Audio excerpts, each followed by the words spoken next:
Shanti. Good evening, everyone, and a very warm welcome to all of our viewers. I am Ananya, the youth representative of the Special Interest Group of Environment Initiative in Australia. And today we are about to unfold another wonderful story of an eco-yogi. I welcome you, Brother Juan from Canada.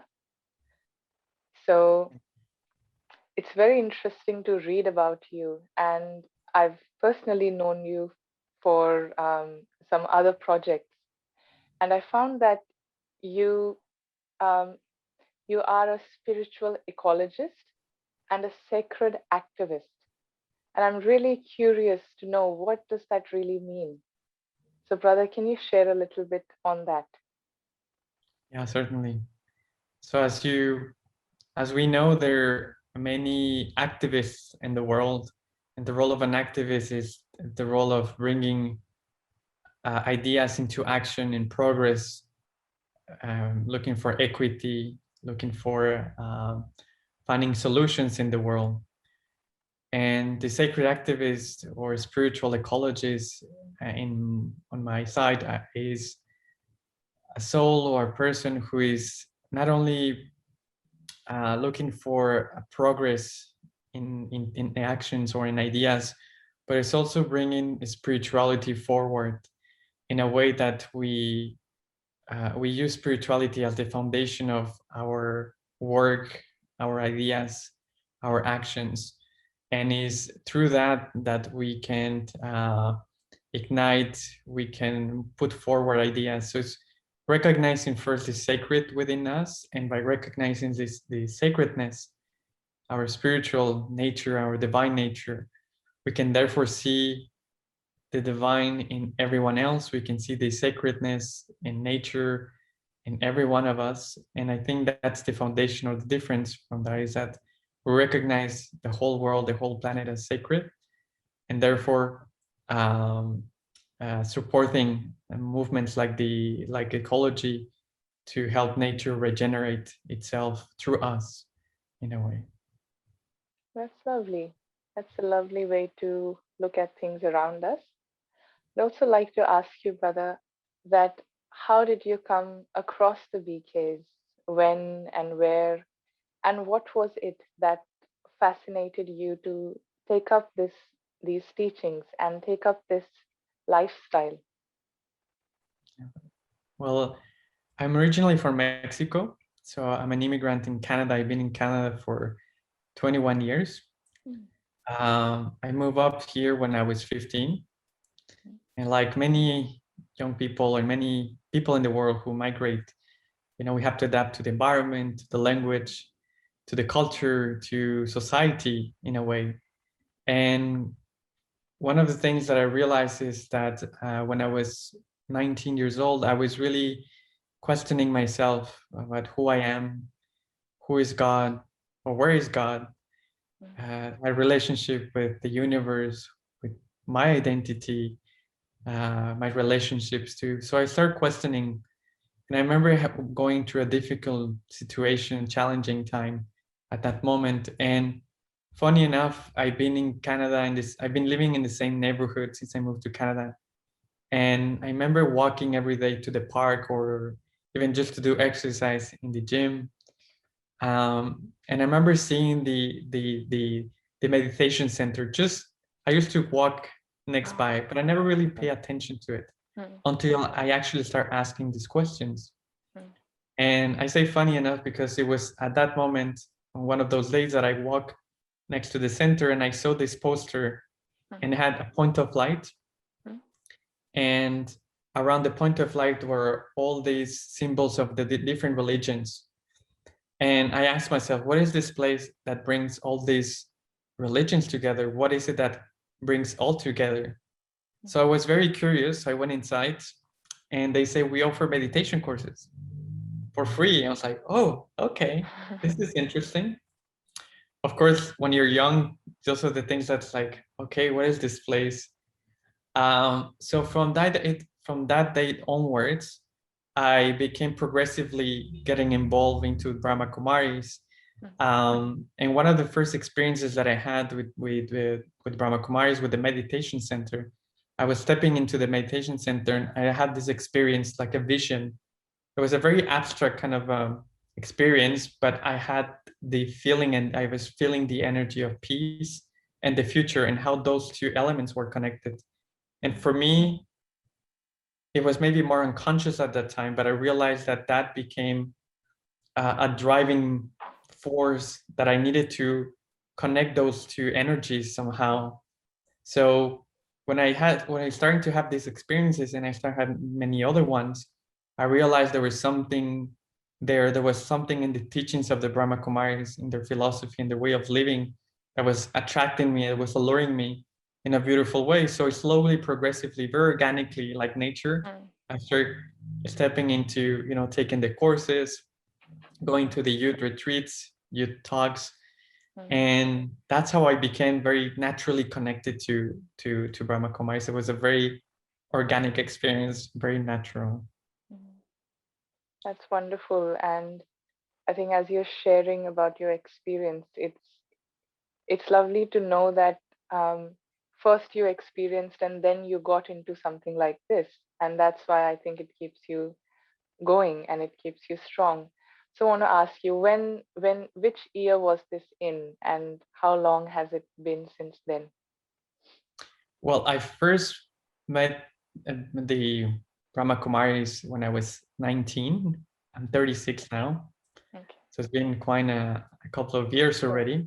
Mm. And like I said, it was very progressively. And I think when I was 24, 25, that I decided to become more, go into depth into the teachings of the Brahma Kumaris. And from there, I discovered beautiful treasures inside of me. The fact that we learn how to meditate and to go within and to locate and use these inner resources in our life, but you start seeing the changes around you and how this is affecting my family, my friends in a good way, having a positive impact around me. And it was at that time when I was realizing the beautiful teachings of Brahma Kumaris, I was starting to question myself, if this impact is so good around people, what impact can be done to the environment, to the whole planet? And I remember I was experiencing those early meditations for the first time at that time. And it was such a magical moment, when you wake up very early in the morning and then you connect to the divine and you start feeling and just experiencing this energy and what it is. And I remember talking, to myself and experiencing this connection with divine and saying, what can be done in terms of the environment? What can we do? What could the Brahma Kumaris offer to the planet? How can this happen? So at that moment, I started already integrating how nature is connected to all of us, and how spirituality is also connected to the soul of the world, to the soul of the planet. I think you've very wonderfully shared. Um, I can see that you've been practicing meditation for a very long time, and we'll discuss a little bit about your role in the environment arena. But I'm just curious to know, where do you find this deep interest to link spirituality and environment? Because that's a very unique combination. Not many people think about it, and sometimes people think it's a bit strange to think about it. But how do you link these two, spirituality and environment? I think that my dad, he taught me many things about Earth. I think one of the things that he taught me is how to love the planet Earth. So when I grew up listening to programs about animals in Africa, and I remember having my dad, he bought me this encyclopedia about all these different animals, reptiles, flora, fauna. And I was remember very, like, when I was a kid, submerged in these books and just reading them and seeing them and just feeling very connected to that. So since I was very young, I had this interest in the environment. And also later now in my life, I discover that I'm also connected to my indigenous roots in Mexico. And that has also opened up, more consciously what previously was more an intuition, a following, a calling. It's as if Earth was calling me and I was just listening to the planet. And at the same time, I was awakening to this spiritual reality of who I am. So I think it was something very organic, something that came from my dad, who taught me all this beautiful understanding and a more scientific way of understanding life and Earth. And I think when you awake the love for the planet, it instantly becomes a spiritual experience. Mm, mm. That's quite true. Um, I think many of us would be interested in knowing um, that you've been the youth representative to the United Nations for the Brahma Kumaris. And so, can you tell us a little bit about what this means and what work do you do within this role? I want to share also how I remember also at that time when I was like 24, 25, going to a conference, Hmm. and it was Sister Gayatri from New York, and she was giving a talk, and she was sharing something also related to the International Year of Youth. Hmm. And somehow I had like another kind of like vision. It's not like vision Hmm. that I see things, but just that you have a realization. Yeah. And I saw that there was a lot of work to do with the youth, and in terms of the Brahma Kumaris environment.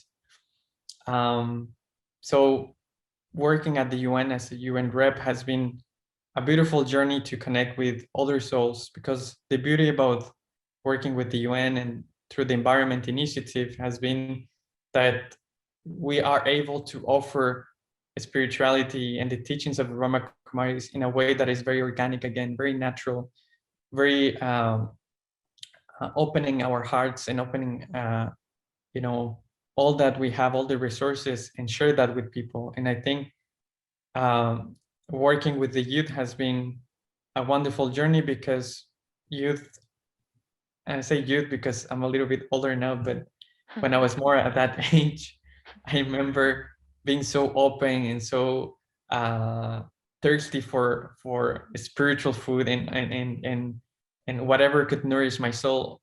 And even though I didn't know at that time, now I know it. And I think this has been also the gift for me, and I wanted to share that gift with other young people, how they can experience this life, how they can experience the hope for the future when we are in these transitioning, very challenging times. Having hope for the future and having a good foundation of what can be done and what can be possible has been always been a beautiful journey to share that with other young people. So I guess that's been the beauty of that. Yes, I think you worked with so many, United Nations conferences on climate change.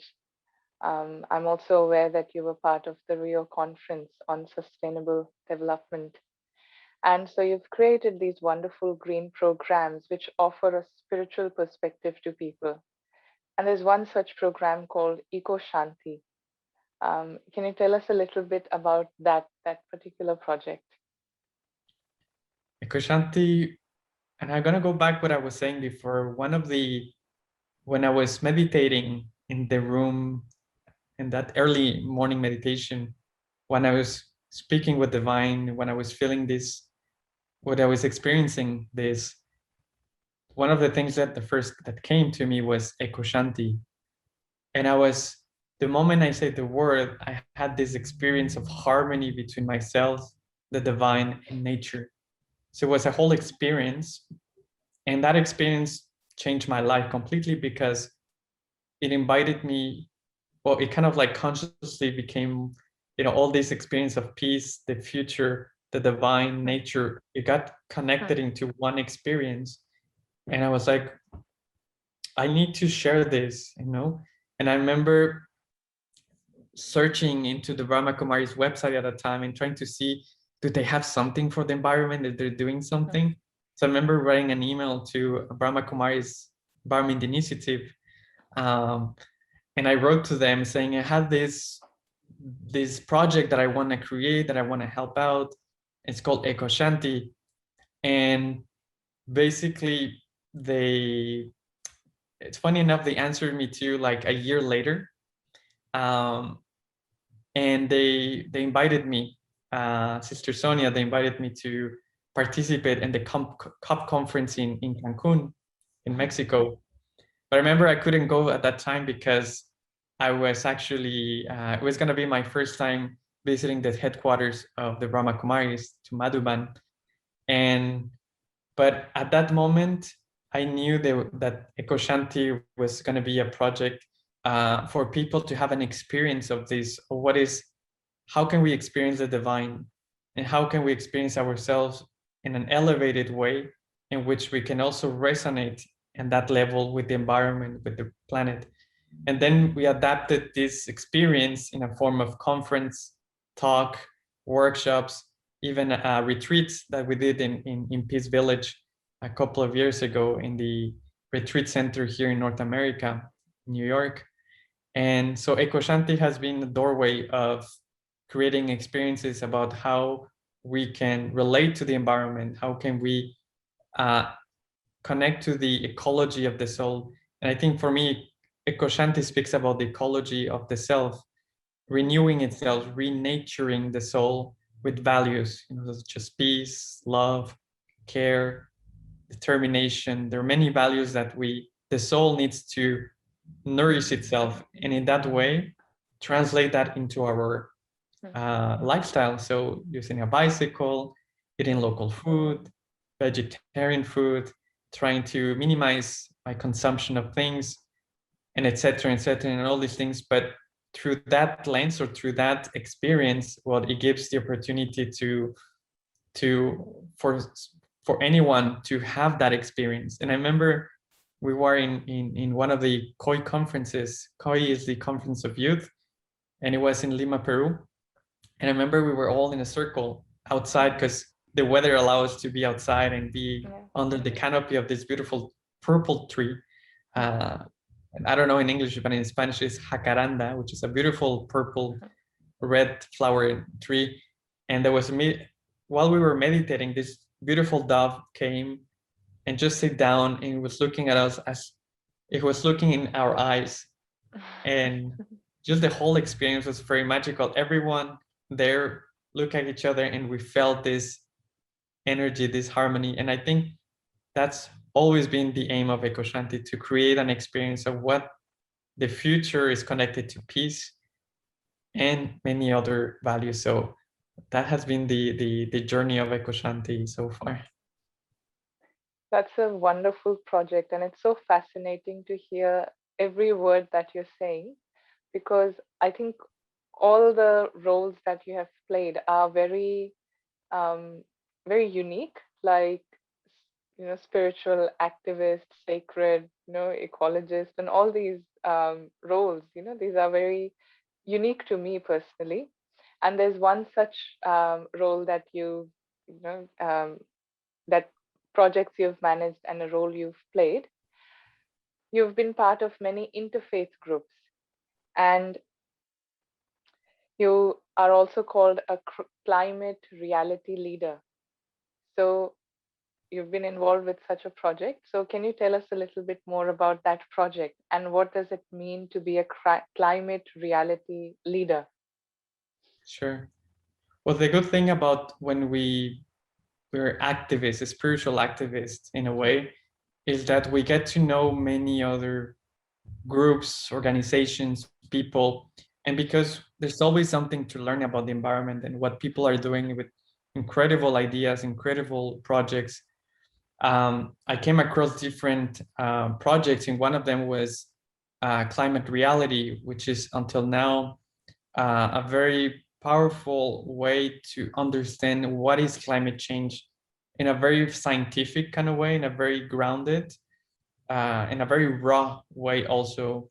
So this is an organization that is led by Al Gore, the ex-vice president of the United States, and he basically created these trainings for people to be able to train other people, or at least to communicate the reality.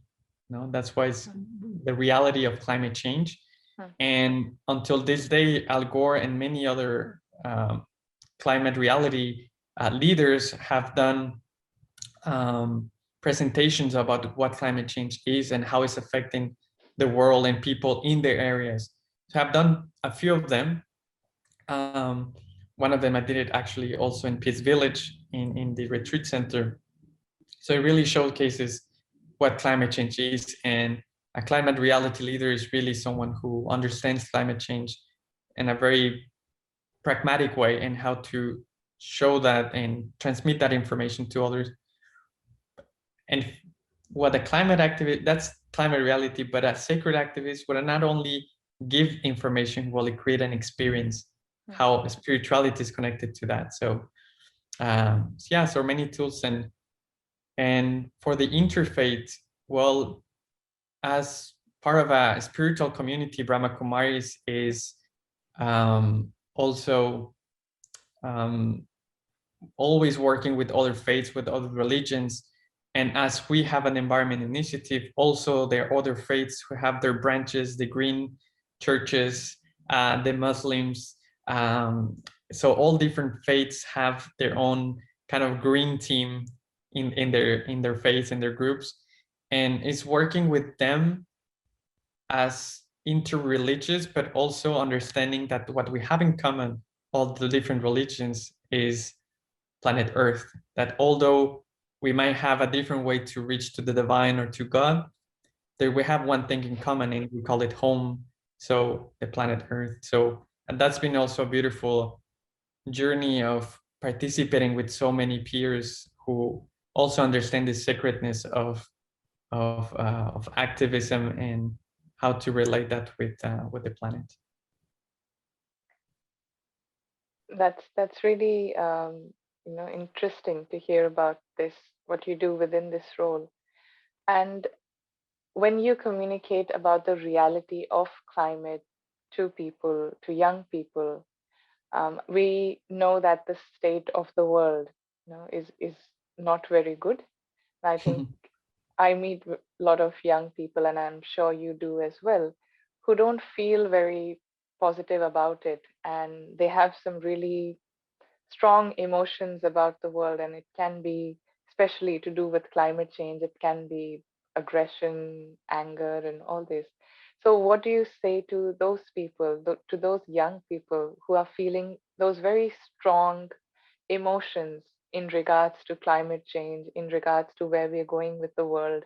What do you say to them? Well, I will first tell them that it's okay that they feel that way, because until then, that's how they perceive the world, and that's how they perceive the current circumstances to be, and perhaps the lack of the injustices of the world that we see. But there's always ways to reconnect to our inner peace and to the inner powers that we have. And at that time, I used to say it, as youth, we have a lot of energy, we have a lot of power that we can use.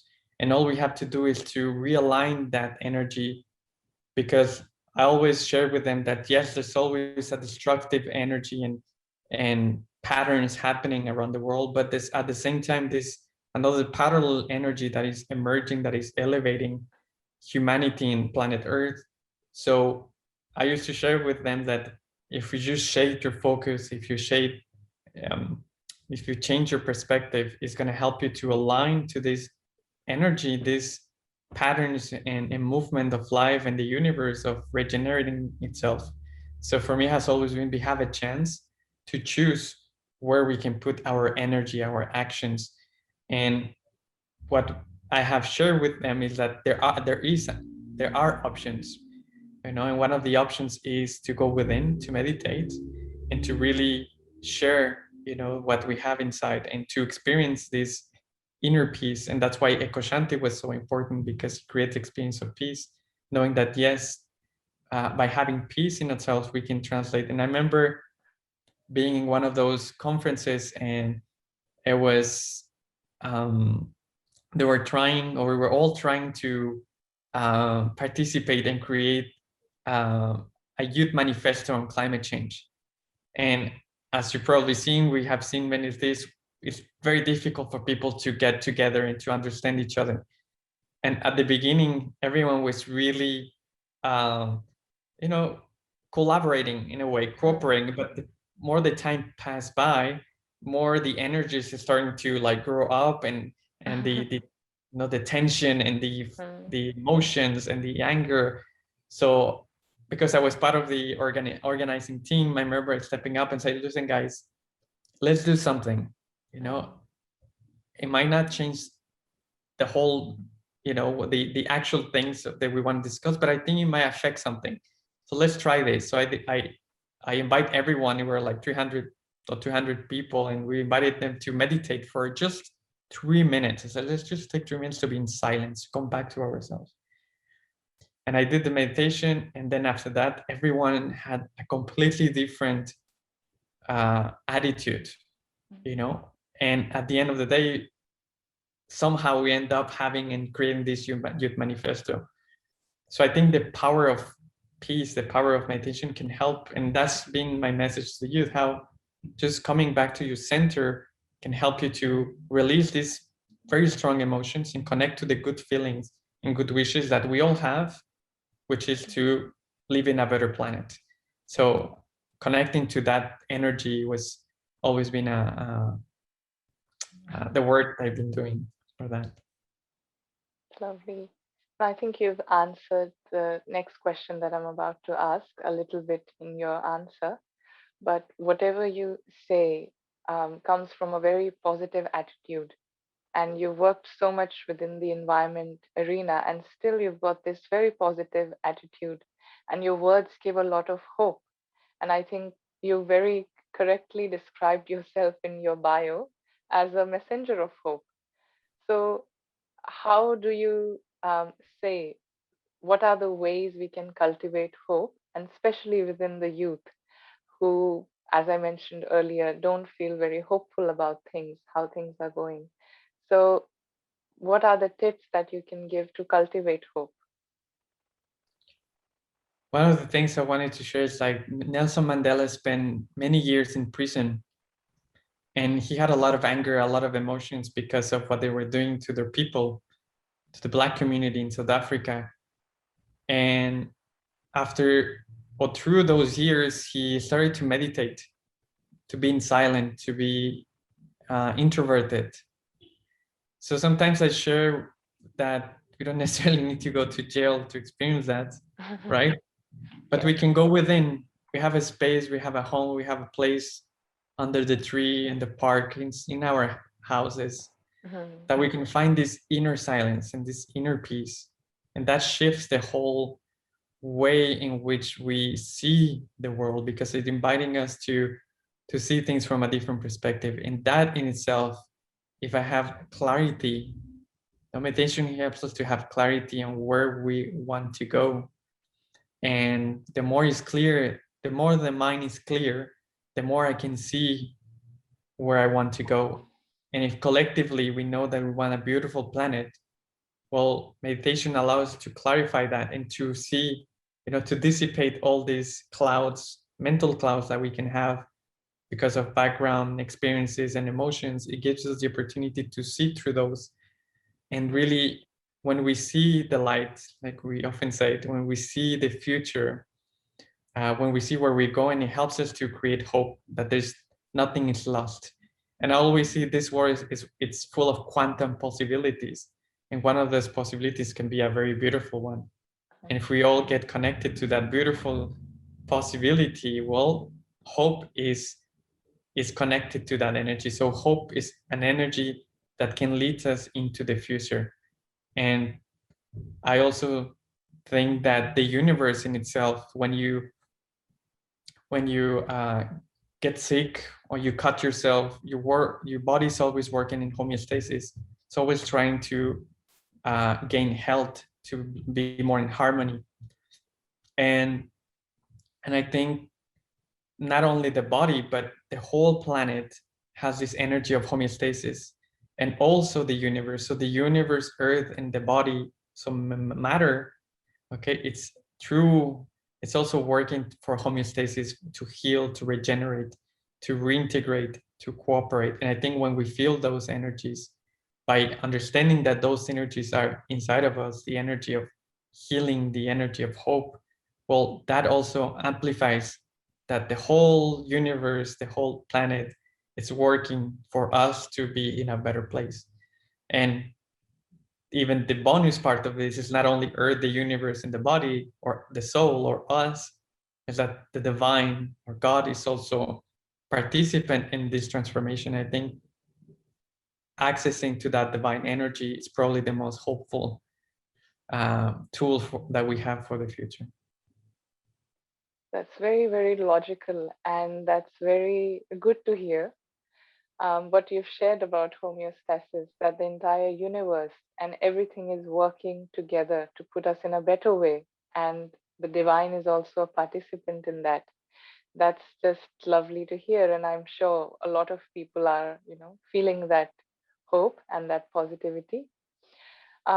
Few months ago in Australia, the Brahma Kumaris youth organized a local conference for the young people, which was by the United Nations, and we hosted that conference. And we invited many climate change experts who shared some really good and deep insights on that. So you've been involved with the Yango, and you've participated in many United Nations climate change conferences, and you've also helped in organizing such local conferences.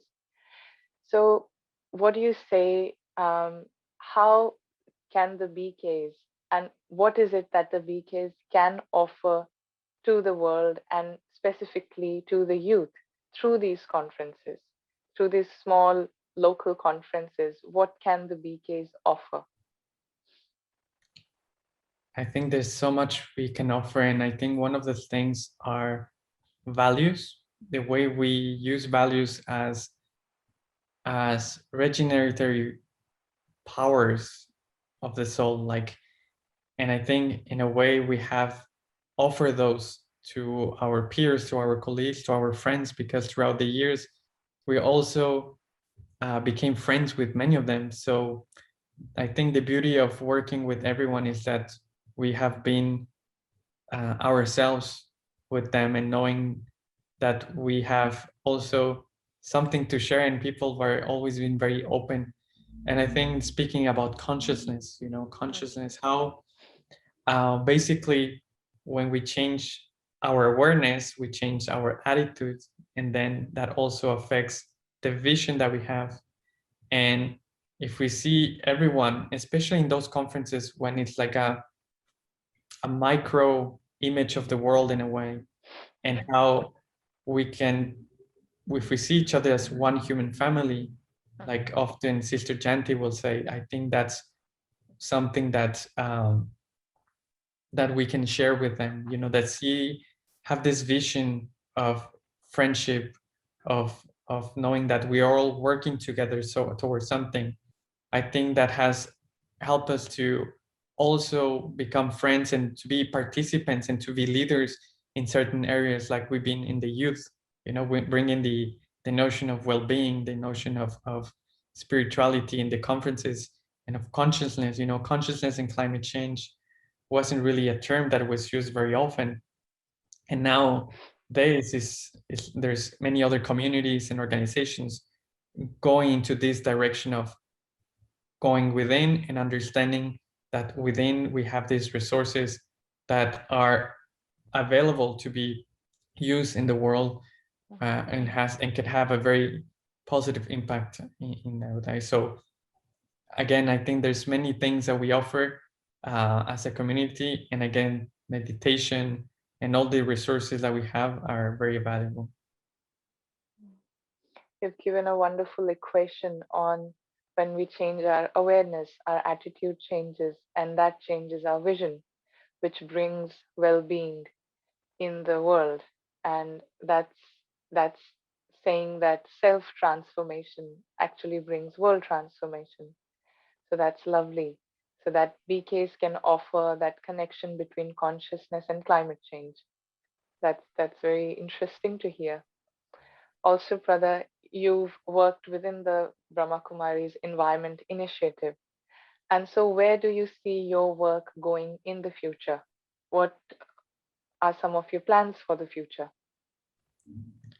Yes, I think that one of the areas that we have to also be listening to what the world needs, because so much of what we can do depends also on what it's currently the world is currently needing for, right? And I think in the future there's going to be the intersection of many areas, especially, for example, the social and environmental area, which is going to be combined with governance, and governance has to do also with economics. So those all these areas are going to be coming together in a way, and how the environment affects people and people affect the environment. That's the social aspect, interacting with the environment, but also how the economic circumstances are also driving other communities and people into extreme circumstances, like, for example, the climate refugees, who are in a way, because of the economic system, because of the social aspects, there are going to be more and more frictions about in groups, ethnic groups, and cultures. So I think focusing again still on peace in the future is probably a way that we have to continue to sustain it. And most likely also in the area of biodiversity, which that's the area I'm focusing now. I'm focusing less now with the youth, but now focusing more on the area of biodiversity, because I think biodiversity, it's life, it is diversity, and life has been sustaining the world, the planet, all community of life through all these years. And the best we can do is to continue to support that movement, the regenerative movement, through the biodiversity. And how and the best way to do that is to recognize the flourishing aspects of our divine nature, and how to bring this flourishing and spiritual energy into the world for life to continue to prosper into the future, and in whichever way is going to happen, but knowing that if we nourish life, life will also nourish us. So I think that's where we might have to look. And also maybe areas of war, because, for example, water, the scarcity of water might create wars. So how to bring peace and maybe reconciliation also with our indigenous communities.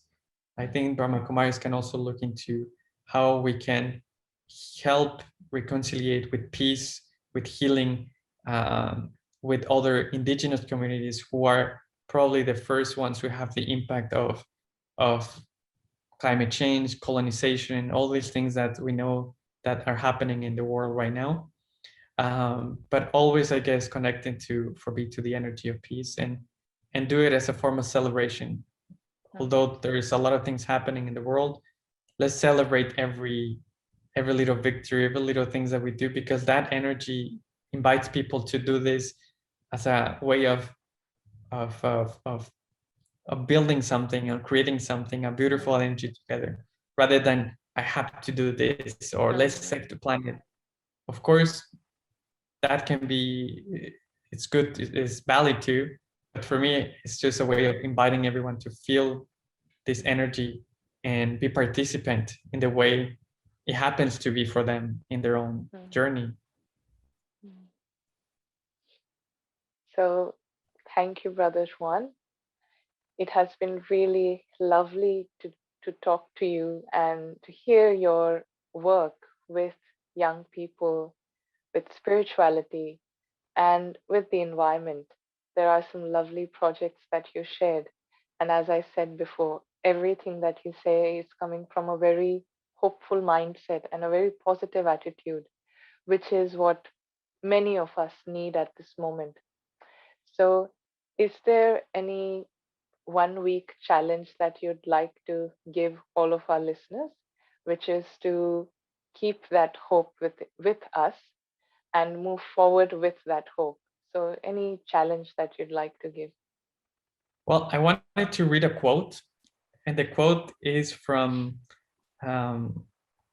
from Rob Hopkins, which is the initiator of the Transition Towns Network in the UK. And he says, if we wait for governments, it will be too late. If we act as individuals, it will be too little. But if we act as communities, it might just be enough, and it might just be in time. So, and I think that the Janki, the former director of the Brahma Kumaris, you say we don't need just great people, we need community of greatness. And I think what we offer as Brahma Kumaris is to belong and to be part of this community of greatness. So the challenge for me, for you, or whoever is listening, is to discover this inner greatness in you and try to see where you can share this greatness with others and connect yourself with another community and organization to also come to Brahma Kumaris and experience what we do and what we offer and see how you can become part of this community.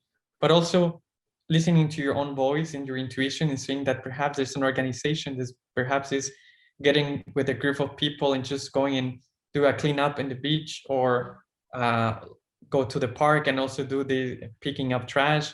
So whatever connects you with others, whatever connects you with people and the environment. But I will say to discover your greatness and how you can share that with another community. That's a lovely challenge. I think if we all start to do that, to discover our own inner greatness, we obviously get together very well and create something magical.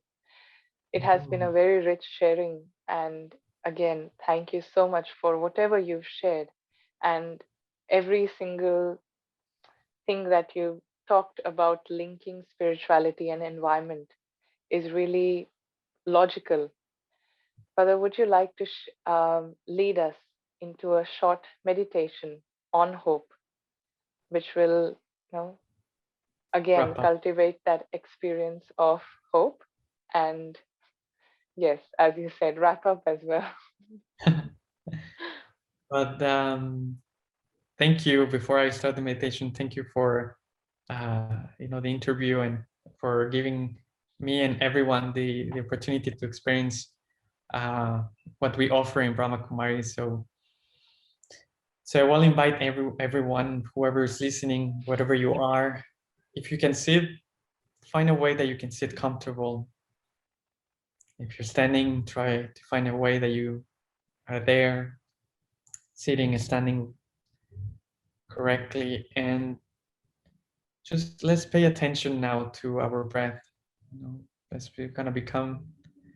First, we're gonna let the breath out,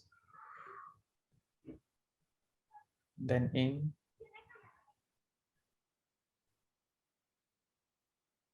And recentering ourselves in the present moment by taking another breath.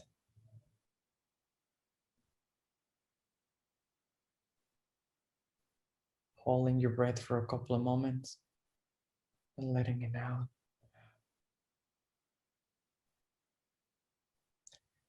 As we become more present, we let the oxygen go into our brain and expand our awareness, expand our vision. And with this oxygen of life, we connect to the present moment, because it's here in the moment where we can experience ourselves. We can see the presence, we can feel our own presence, the presence of the self. And the beauty of presence is that allow us to connect to the inner treasures that we have. The treasure of peace, treasure of love. When we ignite these values in our mind, there's a light that comes, very subtle light. filling us with energy and power, with enthusiasm, with joy. And that awakens something that we all, the youth and all humans, need. It's the vision of a better future. And that ignites hope in me. The hope that I'm part of these regenerative forces of the planet, of the universe. That the divine is sustaining me in my actions and my awareness, moving into the future by being present in harmony with myself, with the divine, with Mother Nature, feeling hopeful that the best is yet to come. And that all that I have to do is to go within and discover these inner treasures.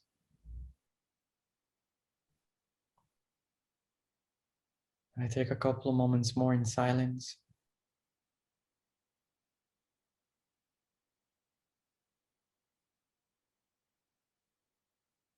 Knowing that I can find this place anytime I want.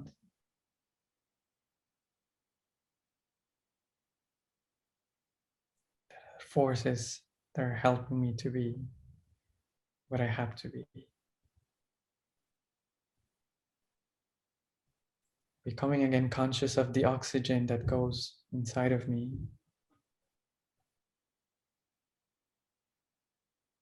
Become aware of myself again.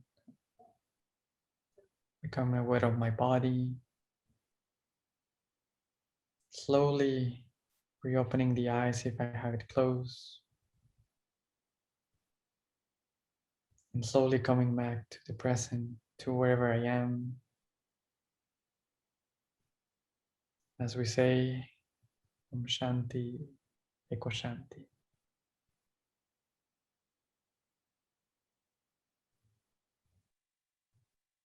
Om Shanti. And Shanti. once again, thank you so much for the 1 week challenge and for this lovely meditation. So we'll see everyone next week again. And thank you to all our viewers and listeners as well. Om Shanti. See you next week.